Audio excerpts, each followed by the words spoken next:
Yun Se-bum berprofesi sebagai anggota pasukan kepolisian khusus. Jung Yi-hun berprofesi sebagai detektif di kepolisian.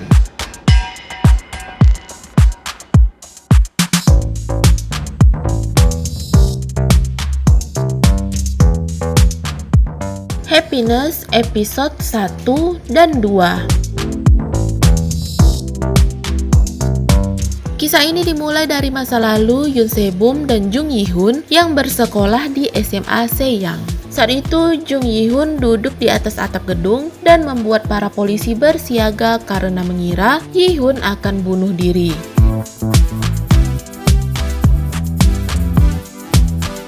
Yun Se-bum yang merasa terkurung di kelas dan tak boleh pulang karena menunggu Yi-hun turun, akhirnya membohongi guru dan mendatangi Yi-hun di atap sekolah. Se-bum dan Yi-hun pun berbincang sebentar. Dari obrolan itu diketahui Yi-hun sangat menyukai permainan baseball. Setelah selesai mengobrol, Se-bum tiba-tiba mendorong Jung Yi-hun sehingga membuatnya terjatuh tepat di atas balon penyelamat yang telah disiapkan polisi. Se-bum ditangkap polisi karena mencelakakan Yi-hun. Se-bum memohon kepada Yi-hun untuk menjelaskan kepada polisi bahwa dirinya hanya bergurau. Tapi tiba-tiba Yi-hun menyatakan cinta kepada Se-bum dan tentunya Se-bum menolak pernyataan cinta Yi-hun. 12 tahun pun berlalu. Yun Se-bum berprofesi sebagai anggota pasukan kepolisian khusus. Dan Jung Yi-hun berprofesi sebagai detektif di kepolisian. Se-bum dan tim sedang melakukan latihan di markas mereka. Di sisi lain, Yi-hun mendapatkan laporan kasus pembunuhan di sebuah apartemen.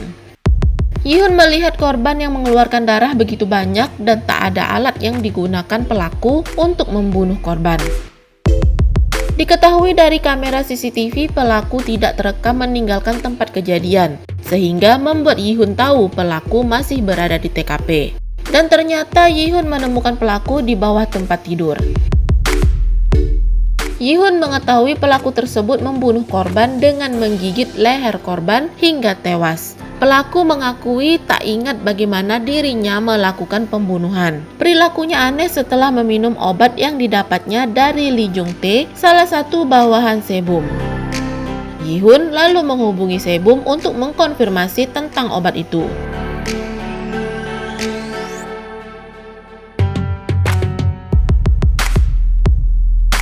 Se-bum yang mendengar itu segera mencari Lee Jung-tae. Se-bum berharap dirinya bisa menyelesaikan banyak kasus agar bisa membeli apartemen yang diinginkan.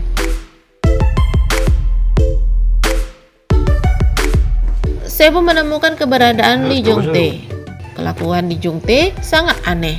Jung-tae menggigit temannya. Dengan mulut yang berlumuran darah, Jung-tae menyerang Se-bum. Se-bum berusaha menyelamatkan diri, bahkan Se-bum menembak Jung-tae beberapa kali.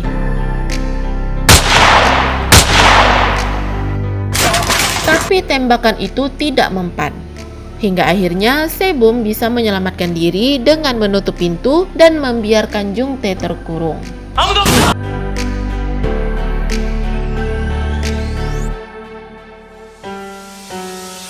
Sesaat kemudian Jung-tae kembali normal dan lemah.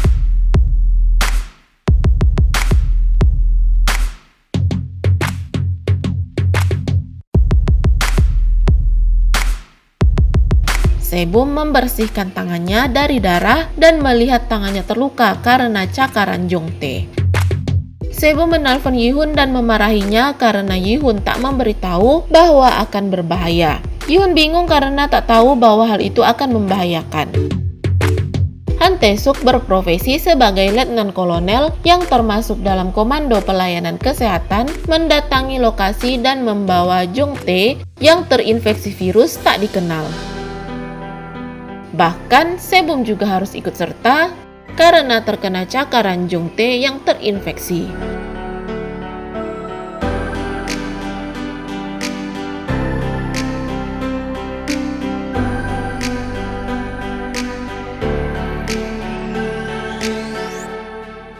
Sebum akhirnya sampai di tempat isolasi.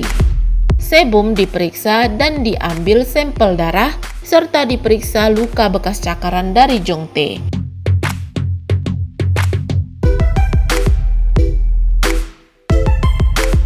Setelah menyelesaikan tahap pemeriksaan, Sebum diminta beristirahat di sebuah kamar. Tapi Sebum heran dengan suara ribut dari atas kamarnya. Bahkan Sebum melihat tembok kamar yang ditempel dan terlihat darah kering yang menempel di dinding tersebut. Ternyata gedung itu menjadi tempat penelitian virus yang menyebabkan orang-orang bertingkah seperti zombie. Yihun mencari pil yang dimaksud pelaku di tempat kejadian. Dan akhirnya Yihun menemukan pil itu. Yihun meminta temannya untuk mencari informasi tentang pil itu.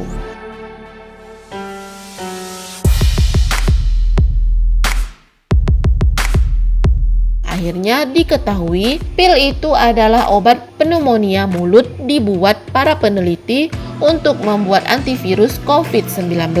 Karena efek sampingnya menyebabkan kecanduan, halusinasi, dan lain-lain, maka obat itu ditarik dari pasar. Yihun melacak nomor ponsel Sebum dan menemukan lokasi keberadaan Sebum. Yihun lalu mendatangi lokasi Sebum.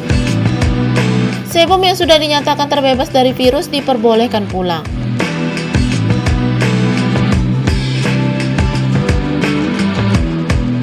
Sebum melihat Jongtae dan mendatanginya. Sebum menanyakan tentang obat yang dimaksud Yihun, tapi Jongtae mengaku tak mengerti dengan obat yang dikatakan Sebum. Saat itu Jongtae tiba-tiba haus dan seketika berubah menjadi seperti zombie dan kembali menyerang Sebum. Beruntung petugas dengan sigap menolong Sebum. Sebum lalu mendatangi Han Tae-suk dan menanyakan maksud Tae-suk sengaja memancing dirinya menemui Jongtae.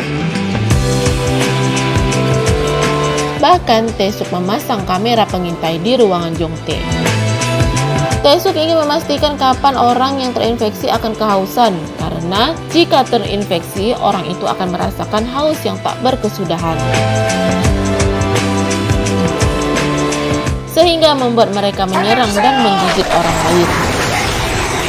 Tae-suk meneliti virus itu secara diam-diam. Sebum keluar dari ruangan Tae-suk dan bertemu dengan Yihun yang memang berniat menjemput Sebum.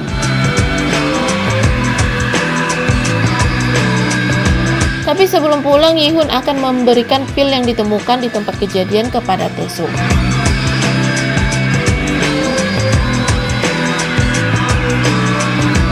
Sebum ingin memiliki apartemen. Jika menggunakan poin evaluasi, maka Sebum tak akan bisa secepatnya membeli apartemen yang diinginkannya. Sehingga Sebum memutuskan untuk mengajak Yihun menikah, karena selama ini Yihun selalu berada di sampingnya. Awalnya Yihun mengira Sebum mengejeknya, tapi ternyata Sebum serius. Sebum dan Yihun pun mengobrol sebentar dan ternyata Yihun menyetujui ajakan Sebum menikah.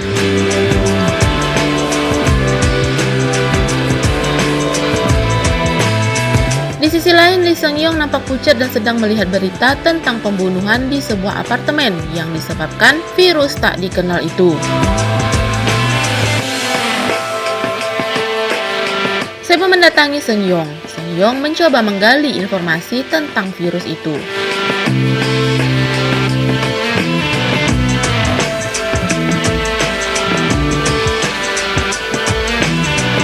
Ternyata Seung-yeong ditawari untuk bekerja sama dengan seorang wartawan. Wartawan itu meminta informasi tentang virus yang tak dikenal yang menyerang anggota bawahan Seung-yeong, dan sebagai bayarannya Seung-yeong akan diberikan uang.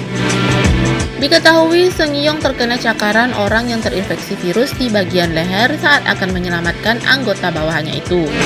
Tapi Seung-yeong tak memberitahukan siapapun tentang luka tersebut. Kemungkinan Seung-yeong takut dibawa ke tempat isolasi dan tak bisa bertemu keluarganya sama sekali. Bahkan sampai kapanpun tak bisa keluar dari tempat isolasi itu. Sebum dan Yihun sedang berkemas-kemas untuk pindah ke apartemen mereka yang baru. Kim Jong-kook memberikan informasi tentang Han Tae-suk kepada Yihun. Han Tae-suk adalah dokter spesialis menular. Awalnya Tae-suk adalah anggota militer. Namun saat itu ada program edukasi mengirim beberapa murid militer masuk ke kedokteran. Dan Han Tae-suk termasuk salah satunya. Setelah dibebas tugaskan, Tae-suk bekerja di sebuah perusahaan farmasi. Namun tak disangka, Tae-suk menyerang presiden direktur perusahaan farmasi tempat dirinya bekerja. Bahkan bukti foto saat persidangan menjadi berita kala itu. Anehnya, Han Tae-suk tiba-tiba saja dinyatakan tak bersalah dan ditugaskan kembali di markas pusat penanggulangan bencana.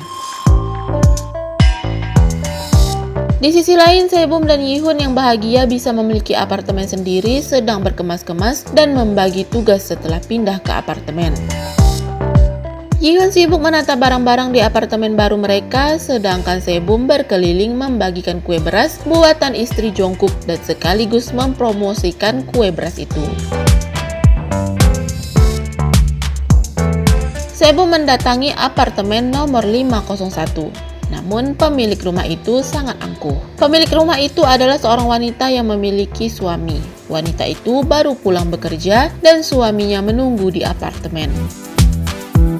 Tanpa wanita itu sadari, suaminya membawa selingkuhan yang sedang bersembunyi di bawah tempat tidur.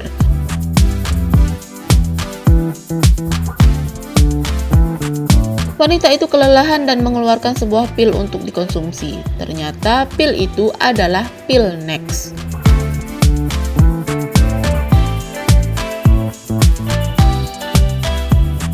Di malam hari, Sebum dan Yi-hun tertidur. Sebum bermimpi melihat Jongtae yang menjadi zombie dan berusaha menyerangnya. Bahkan Jongtae berkata Sebum juga akan berakhir seperti dirinya yang menjadi zombie. Sebum pun ketakutan dan terbangun dari mimpinya. Saat itu, Sebum dan Yi-hun yang juga terbangun mendengar suara berisik dari atas kamarnya. Keesokan harinya, Sebum mendatangi apartemen 501 karena keributan di apartemen tadi malam. Sebum mengeluh tentang keributan tadi malam kepada pria pemilik apartemen. Pria itu meminta maaf dan berjanji tak akan terulang lagi. Tapi sepertinya pria itu menyembunyikan sesuatu di dalam apartemennya.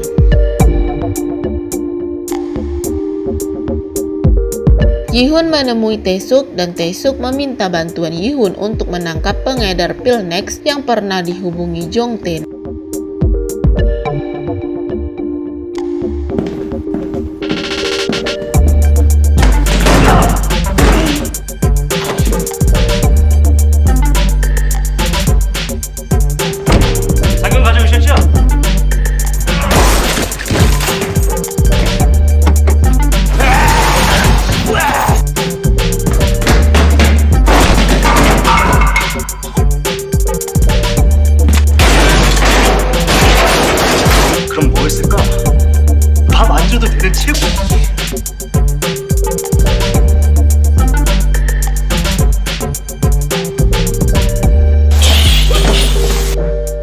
Seung-yeong akhirnya bekerja sama dengan wartawan itu. Seung-yeong membutuhkan uang untuk keluarganya.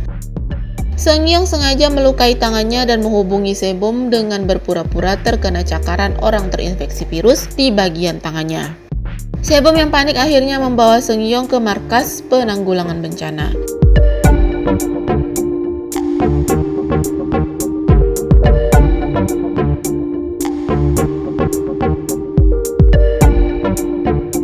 Seung-yeong pun diperiksa. Namun perawat militer wanita yang memeriksanya sedikit curiga dengan luka di tangan Seung-yeong yang bukan seperti cakaran orang terinfeksi virus. Namun Seung-yeong meyakinkan dirinya terkena cakaran itu.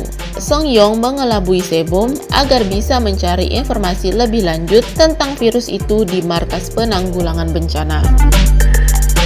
Sebum yang baru saja diambil sampel darahnya panik melihat Seung-yeong tak berada di tempat.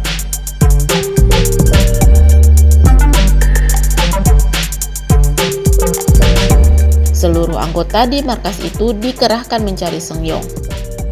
Seung-yeong mencari ruangan orang-orang yang terinfeksi virus dengan tangan yang diborgol di kursi. Seung-yeong akhirnya menemukan orang-orang yang terinfeksi itu di truk berpendingin. Seung-yeong pun masuk ke truk itu dan mulai merekam kondisi di dalam truk itu.